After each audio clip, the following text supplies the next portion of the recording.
Hello everybody, welcome back to another video and welcome back to OBS. Yes, you know what that means. We're back with another video on Google.com. Wow, it's your guys' favorite game. Uh, yeah, so today we're going to be reacting to the Atlanta Cup race. Oh my god, we're just going to be reacting to the highlights, and I'm going to give my thoughts on what happened today, and they're going to be pretty spicy at the least. It was a good race for the most part. I mean, there was a lot of wrecking, which was not ideal. There was a lot of spins. My boy Chastain wrecking Denny Hamlin for what, the second or third time this season. Uh, yeah, it's kind of embarrassing to be a Ross Chastain fan at this point, but I mean, he finished second. It is what it is. And Corey LaJoie is robbed of another victory. Let's just get into this, man. So, like I said, hopefully I don't get copyright stricken here. So, I've muted the video, by the way. Not that this will do anything, but all credit goes to Fox, NBC Sports, NASCAR, all those good people. So, right off the start, bottom lane gets a huge push. 5 of Kyle Larson gives a huge push to Ross Chastain. Not gonna lie, when I first saw, if you don't know, there's this smaller YouTuber. His name is, I can't remember what his original name is, but he's got a bunch of off-branch channels where he posts constant NASCAR highlights and stuff. And one of those channels is called Skew Car, and I was watching the in-car camera and then watching it from the outside camera when he posted the highlights. He posts them like around 20 minutes late every time. But it's so good to see like the outside camera angles before Fox releases the actual video of the events. But when I was watching the first laps video, I thought right here, Larson's the second car in line on the bottom. I thought he was going to lose it right here. He gets so loose on the bottom, backs up the whole bottom lane. Cindric does a nice job of not wrecking everybody there, so does Suarez. Suarez actually just keeps his distance right there. Then Chase Elliott makes a power move to the bottom, takes the lead away from my boy Chastain. And then we cut to stage 1 and 2 to go.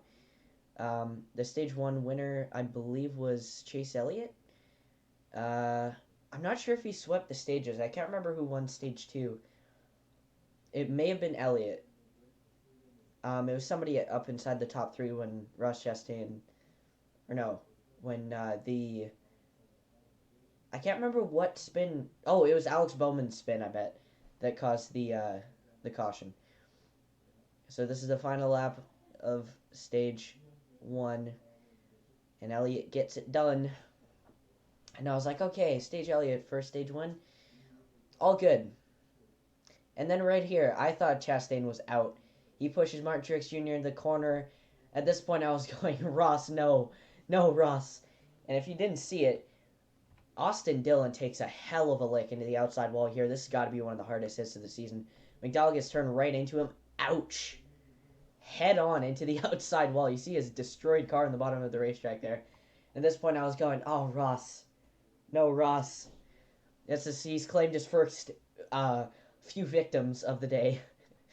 Brad Keselowski did into the corner, except Harrison Burton didn't flip this time, so that's good. Shout out Harrison Burton, by the way. He was running inside the top 10 for the majority of this race, top 15. I'm not sure where he finished. I think it was top 20, at least. So, in this case, Chastain was pushing Truex into the corner. I think Chastain just got him a little bit loose going to the outside, and yeah, you know, you can't save it when you're getting pushed through a corner. So there goes Ross doing Ross things again. And then Joey Logano almost flips. He gets hit from behind by the 18. Almost pitches him up and over. If we got a third flip in 1 year with the next-gen car, I would have been so surprised.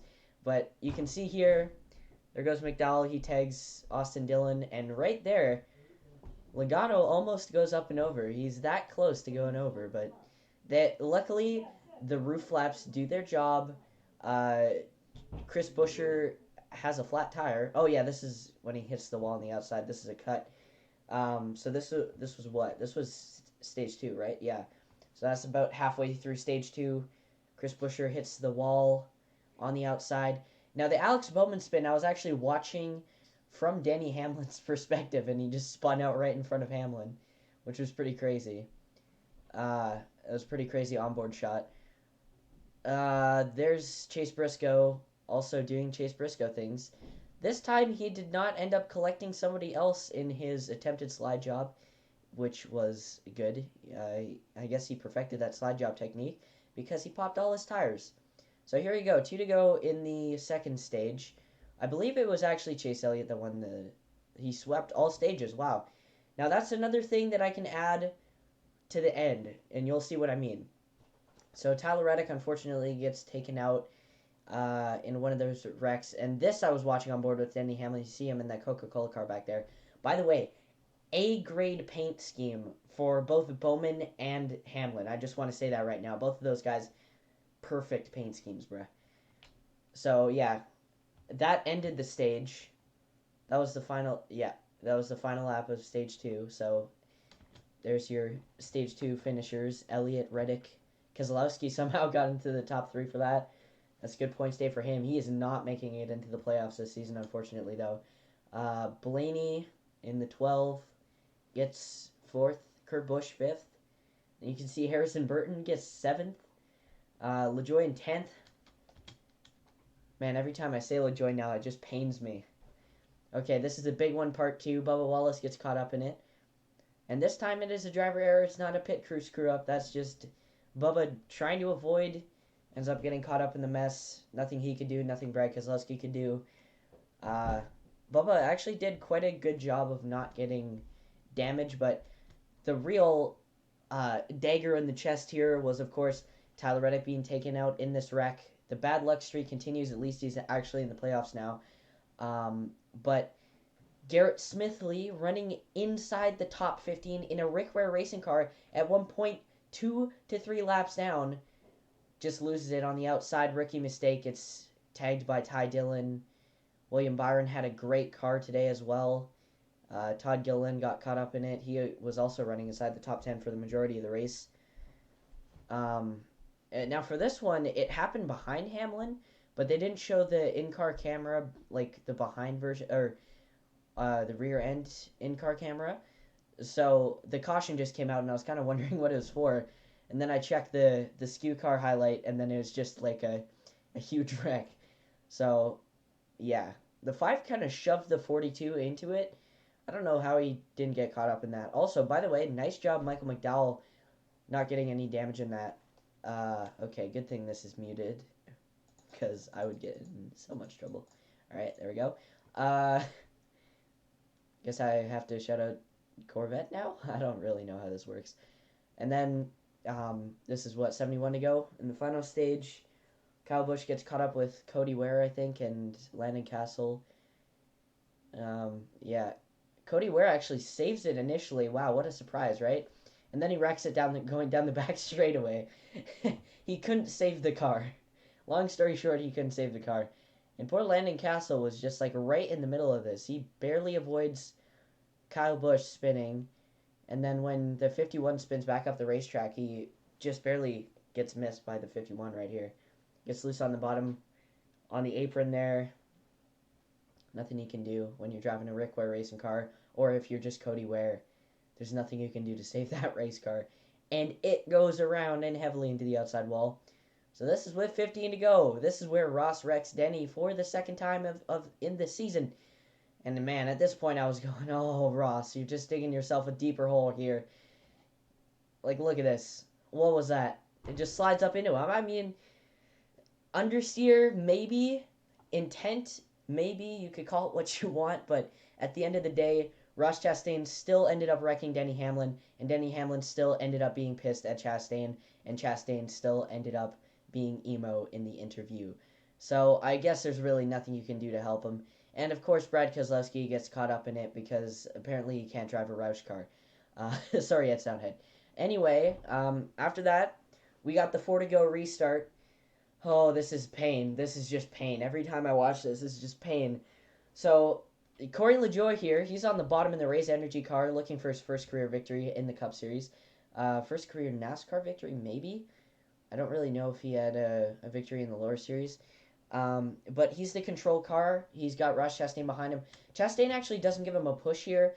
Truex is on the outside. Big shove from Chase Elliott. They're keeping it too wide. This is some good racing. Every restart had some pretty good racing. Um, there was just too many crashes. So LaJoie gets loose. Chase Elliott decides to make a very bold move and hold his line here. Like, if you watch this again... Hold on, let me get my cursor off screen. So if you watch this again, when LaJoie gets loose, it pushes Martin Truex up the racetrack. Look at Chase Elliott. He just holds his line right through the middle. Great move by Elliott. Poor Truex gets shoved out of another opportunity for the win. Things are looking okay for Corey LaJoie right now, not going to lie. He's controlling the field okay, but Chase Elliott is just a powerhouse. He wants to get to the front. Ross Chastain's got an extremely damaged race car at this point, just trying to hold on to a top 3 position. This is, by the way, I believe this finish is his 7th top 3 finish this season, which is pretty crazy, especially considering he did it in a torn up race car. So anyway, right here, I was kind of like, oh yeah, well, it was a nice run. Corey LaJoie gets kind of stuck on the bottom here. Elliott's controlling the field.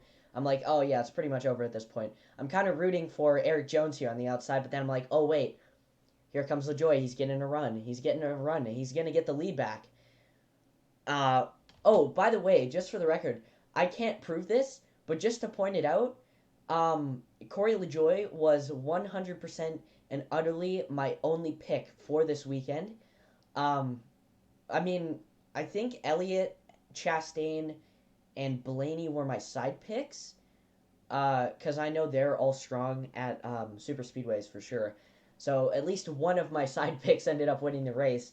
But right here, I mean, Corey LaJoie was just so close. Oh, he was just so close. So he starts getting a run back. Chase Elliott tries to block it on the high side here. 1 lap to go. Corey goes for it. You can see he's got the outside here. He's like, oh yeah, I got this. Chase Elliott does I'm going to admit this right here. He does a very clean block.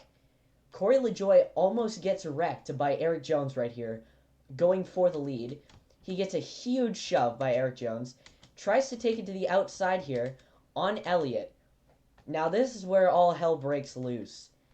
Chase Elliott decides to disregard... he decides to do a Kyle Larson, I guess, or I should say Erik Jones at Talladega, where he just disregards that he's got so much of a lead that when he tries to block the car that has a run, they're already side by side, so he just shoves them right into the wall, right up into the wall.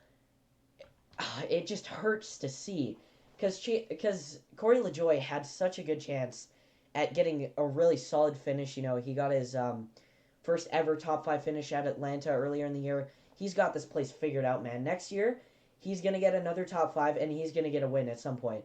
Mark that down. If he's driving for Spire next year, which I'm not sure if he has a contract up for Spire for 2023, but if he does, he's going to finish really solidly in the Atlanta races, because his team and him seem to have this track just figured out. They're there in the end when they need to be. So this time, the luck was not there for Corey LaJoie. Obviously, at the first Atlanta race, he went for a flight backwards through the grass, ended up flying through the air. There's a spider on my door. That kind of freaked me out. I thought that was a little dust speck, but he flew in the air backwards, ended up salvaging, what was it, a 5th place position? It would have been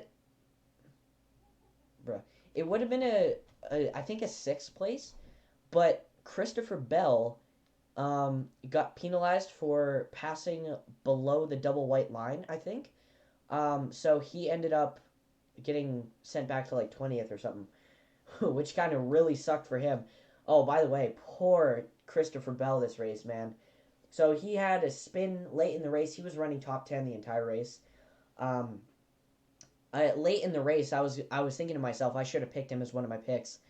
But he just had some really bad luck. He ended up spinning out, and then I think, lost a wheel on pit road. Like, he dragged the tire carrier all the way down the pit road, like a couple boxes away, and then the wheel just came off. So that's going to be what is it, a 3 or 4 week suspension for the crew chief and tire changers. Oh, man, it just sucks for Christopher Bell. But, yeah, he just had some really bad luck. He has had some pretty bad luck all season long, to be honest, from that penalty at Atlanta, the spring race, to being wrecked by Kyle Busch at the Talladega race, coming off pit road. He's just had a bunch of issues this season, which kind of sucks to see. But yeah, back to the race. Obviously, Elliott puts a really, really bad block on Corey LaJoie.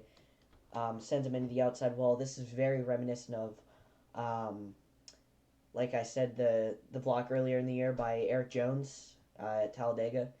But there he was just so far ahead that the pack can't speak. The pack caught up to him, and he wasn't ready for it. And then he ended up putting what was it, Kyle Larson into Kurt Busch, and then Kurt Busch spun into Bubba, and it was just a huge mess at the end. Anyway, long story short, Chase Elliott creates probably one of the hardest hits this season by putting Corey LaJoie into the outside wall. I believe this may have broke a right rear toe link, or he just got a flat from hitting the outside wall, because right here he comes down, hits Blaney, gets punted back into the outside wall, and poor unsuspecting Kurt Busch, time and time again, poor Kurt Busch gets caught up in everybody else's messes, gets slammed into the wall, hard contact. Cole Custer and Harrison Burton try to avoid it. Just a wallop of a hit. And then there's your top finishers: Chase Elliott, Ross Chastain. I don't believe that. Wait, maybe it'll update here in a minute. LaJoie was scored 21st, I believe. Not even a top 20. You just hate to see it, man. You just hate to see it. Anyway, top finishers. You got Elliott finished first, Chastain second. Shout out Austin Cindric, top 5. Eric Jones, top 5. Ryan Blaney, top 5. Daniel Suarez, another good finish for him. Another top 10 finish. Kurt Busch, I don't think finished in the top 10. I think he finished 10th or something. Justin Haley got a solid top 10 today. He's always good at super speedways, no matter what it is. Talladega, Daytona, he's always solid at them. Eric Almirola got a top 10. He would have gotten a top 10 at the spring race if Chastain wasn't being Chastain and wrecked him. And then I think Harrison Burton or Truex may have gotten a top 10. Because I feel like when the caution came out, Harrison, Custer, and Kurt Busch and LaJoie were all out. So I think Truex and Harvick may have gotten a top 10. I'll have to check Eric Estep's video later. And what I was going to mention before, but I'm mentioning now, there's only two cool things about this win for Chase Elliott. One, he won in his home state. Congrats for that. That's got to be a cool win for him, even if he had to do it by wrecking an underfunded team. I guess not underfunded anymore, but and he swept all 3 stages, so congrats to him. That takes some skill. This is his 3rd win of the season, and surprisingly, none of them have been on road courses. It's been Dover, Nashville, and Atlanta too. So yeah, I guess congrats to him for finding his oval strength back. But he got second at Road America, so that shows that he's still very solid on road courses. But you just expect to see a little bit more from Elliott on road courses. But there has only been like 3 road course races this season. Anyway, thank you guys for watching my rant of Atlanta, and I'll see you in the next video. Peace.